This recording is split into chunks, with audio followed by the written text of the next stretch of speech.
Hello everybody, how are you all? I hope each one of you is fine and doing great in your studies. So इस video में हम बात करेंगे English section के बारे में। ठीक है, आप में से काफ़ी लोगों के डाउट्स थे, काफ़ी टाइम से आप लोग पूछ रहे थे ठीक है मैंने इस सेक्शन को कैसे इम्प्रूव किया है, तो उसी के बारे में बात करेंगे।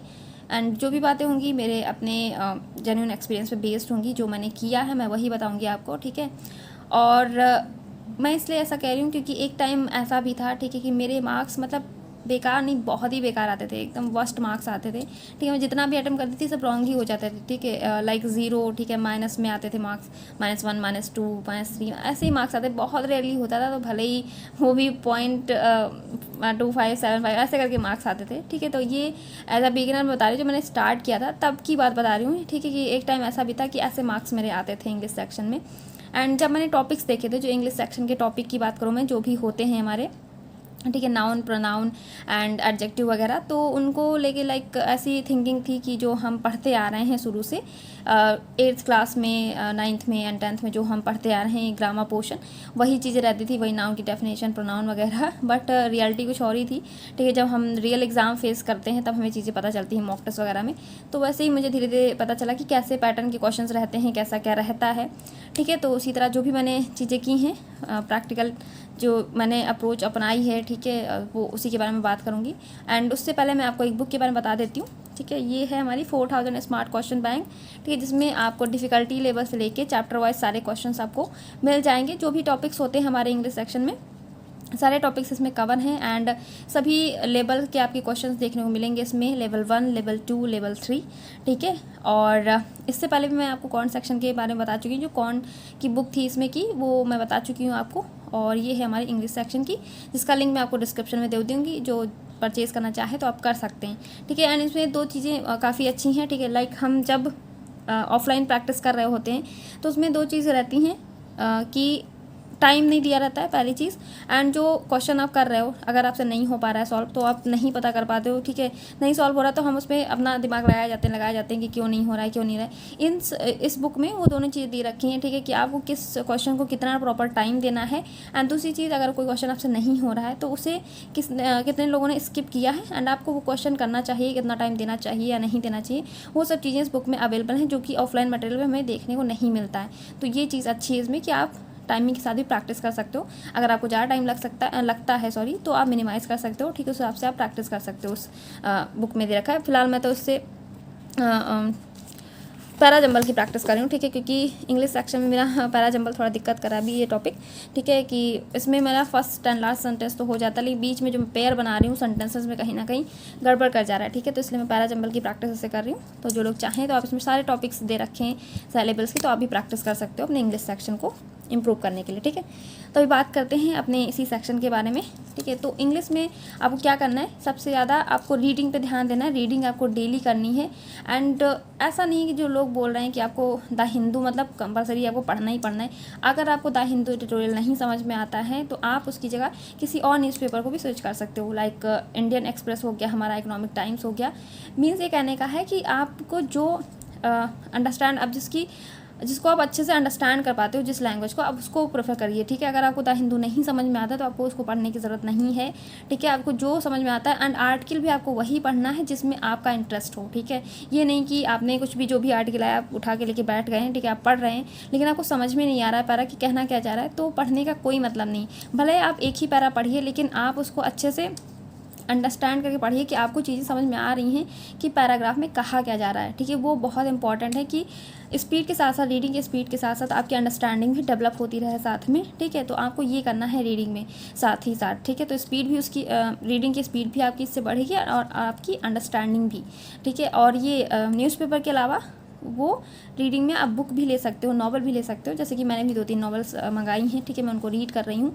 ठीक है, तो आपको जो जिस चीज़ मैंने बोला ना, आपको जिस चीज़ में इंटरेस्ट आता है, बुक में नॉवल हो गया, कोई स्टोरी हो गई, आर्टिकल हो गया, कहीं पे आप देख रहे हो। ठीक है, इवन आप करंट सेक्शन भी कर रहे हो तो आप उसको भी मतलब जो भी डिटेल में नहीं दे रखा होता है तो उसमें भी इंग्लिश ही रहती है, तो आप वो भी अच्छे से रीड कर सकते हो। ठीक है, मतलब कहने का ये है कि आप जो भी पढ़ो इंग्लिश में ही होना चाहिए। अगर आप किसी से बात भी कर रहे हो तो अगर आपसे हो सकता है तो आप कोशिश कीजिए, बात कीजिए। ठीक है, और वो भी आप उसको ध्यान में रखते हो कि उसमें कोई ग्रामेटिकल मिस्टेक ना हो। ठीक है, लाइक ऐसा नहीं कि कुछ भी आप बोले जा रहे हो। ठीक, ग्रामर का ध्यान रखते हुए आपको स्पीक करना है। ठीक है, ये सब चीज़ें हो गई। दूसरी चीज़ आती है हमारी पहले वोकैब की बात कर लेते हैं। जैसे कि आप पढ़ रहे हो, कोई नई वोकैब आपके सामने आती है, तो आपको ये नहीं करना है कि आपको उसे नोट करना है, आपकी अपनी खुद की एक डिक्शनरी बनानी, ऐसा कुछ नहीं करना है, क्योंकि डिक्शनरी तो आपको मार्केट में ही मिल जाती है, लेकिन हम उस पर से कितने वर्ड्स मगअप कर पाते हैं, ठीक है, ऐसा तो नहीं होता है ना। तो आपको कोई डिक्शनरी नहीं बनानी, कहीं नोट और नहीं करना। जो वर्ड्स आपको देखने को मिलते हैं ट्यूटोरियल में या आप कहीं पढ़ रहे हो, तो वो वर्ड्स आपके रिपीट होते रहते हैं, ठीक है। कुछ वर्ड्स आपको नए देखने को ज़रूर मिलेंगे डेली, ठीक है, तो आप उनको याद करते रहिए, ठीक है। लाइक आपने मॉर्निंग में पढ़ा तो उनको गूगल कर लीजिए वहीं उसी टाइम पे कि इसका क्या मतलब है। नून में भी देख लीजिए, शाम को भी देख लीजिए, एंड जब भी आप कुछ मतलब आप बात करते हो किसी से, कुछ भी आपको डेली लाइफ में उन वर्ड्स को डेली यूज़ करना है, ठीक है। डेली जब आपकी हैबिट में रहेंगे वो वर्ड्स जो नए आ रहे हैं, जिनका रिपीटिशन हो रहा है, तो वो वर्ड्स अपने आप ऑटोमेटिक आपको याद होते जाएंगे, ठीक है। लेकिन आपको कहीं नोट करने से उसका कोई बेनिफिट नहीं है। आप एक बार नोट करोगे फिर भूल जाओगे, एंड अगर आप याद भी करते हो तब भी कहीं ना कहीं माइंड से स्किप हो जाते हैं। डेली प्रैक्टिस में बने रहेंगे तो ज़रूर आपको याद रहेंगे, क्योंकि मैं करके देख चुकी हूँ, ठीक है। मैंने भी अपनी एक अच्छी सी नोटबुक बनाई थी, उसमें बहुत अच्छे से अपने वोकैब्स नोट डाउन करी थी, लेकिन उनका कोई बेनिफिट नहीं हुआ, ठीक है। कुछ ही वर्ड्स रहे, बाकी चीज़ें भूलती जाती हैं आपको, ठीक है। तो मैं आपको नोट डाउन करने के लिए बिल्कुल भी नहीं बोलूँगी, ठीक है। एंड तीसरी चीज़ हो गई हमारी रीडिंग हो गया, एंड ये हमारी वोकैब हो गई। थर्ड चीज़ आती है हमारी ग्रामर, ठीक है। ग्रामर पे भी आपको ध्यान देना है, ये नहीं कि आप सिर्फ रीडिंग कर रहे हो। ग्रामर में बहुत सारी रूल्स हैं आपको, ठीक है, बहुत वास्ट है ग्रामर, तो ऐसा नहीं कि आपको सब करना है, ठीक है। आपने 120 रूल्स सुने ही होंगे, तो आपको उतना करना है, ठीक है। एंड वो जो ये रूल्स हैं वो आपके ऐसे हैं जो आपके एग्ज़ाम में रिपीट होते रहते हैं, ठीक है। तो आपको वही रूल्स को लेके बनाए गए हैं, ठीक है। तो इसके लिए आप PDF भी आपको मिल जाएगी, बट मैं आपको वीडियो ही रिकमेंड करूँगी। आप वीडियो से एक बार देख लोगे तो चीज़ें आपको अच्छे से समझ में आएंगी, प्रॉपर एग्जाम्पल के साथ में, ठीक है, सेंटेंसेस के साथ में आप प्रॉपर रूल को देख लोगे। एंड उसके लिए आप निम्सा बंसल मैम की वीडियोस देख सकते हो। आई थिंक उन्होंने यूट्यूब पे कराया अपने चैनल पे, निम्सा बंसल के नाम पे, या फिर अनअकैडमी पे, नहीं, हाँ, यूट्यूब पे ही आपको मिल जाएगा, ठीक है। तो आप वहाँ से 120 रूल्स कवर कर सकते हो, एंड उसमें से अगर आप चाहो तो एक पतली सी कॉपी में 1 लाइनर फॉर्म में आप उन रूल्स को लिख सकते हो, ठीक है। आपकी अपनी एक हैंडी नोट्स आपके तैयार भी हो जाएंगे, जिससे आप जब भी आप कोई मॉक टेस्ट दे रहे हो, ठीक है, कोई रूल आप देखते हो वहाँ पे दिखता है आपको गलत हो जाता है, तो आपको रिवाइज भी कर सकते हो, एंड एग्जाम में जाने से पहले भी आप उन्हें देख सकते हो, ठीक है। छोटी सी कॉपी आएगी, आपको इजीली आप देख भी सकते हो, ठीक है। PDF आप कहाँ ढूंढोगे, कहाँ क्या सर्च करोगे, तो इसलिए आप वीडियो अच्छे से देख लीजिए, ठीक है। एंड विजुअल रिप्रेजेंटेशन ज़्यादा इफेक्ट भी करता है, तो उससे आपको चीज़ें काफ़ी हद तक हो भी जाएंगी लर्न। एंड बाकी कोई दिक्कत होती है तो आपके पास अपने खुद के नोट्स हैं भी, ठीक है। तो आपको ये करना है, एंड उन्हीं रूल्स में, ठीक है। तो आपके जितने भी टॉपिक होते हैं, तो लाइक जो मैंने भी आपको बताया था, नाउन प्रोनाउन हो गया, सब्जेक्ट वर्ब एग्रीमेंट हो गया हमारा, एंड टेंसेस हो गए, तो उन सब के रूल्स भी उसमें होंगे ही होंगे। उन्हीं टॉपिक्स के आपको उसके बाद ये सब करने के बाद आपको सेक्शनल टेस्ट भी देने हैं, एंड साथ ही साथ आपको क्विज़ेस भी डेली देनी है इंग्लिश सेक्शन की।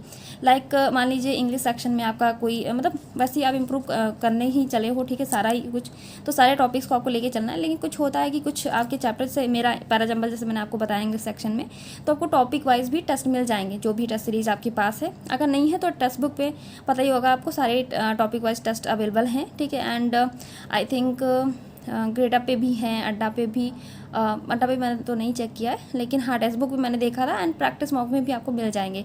टॉपिक वाइज भी टेस्ट मिल जाएंगे आपको, एंड सेक्शनल टेस्ट भी मिल जाएंगे, क्विज़ेस भी, मिनी मॉक्स वगैरह हैं।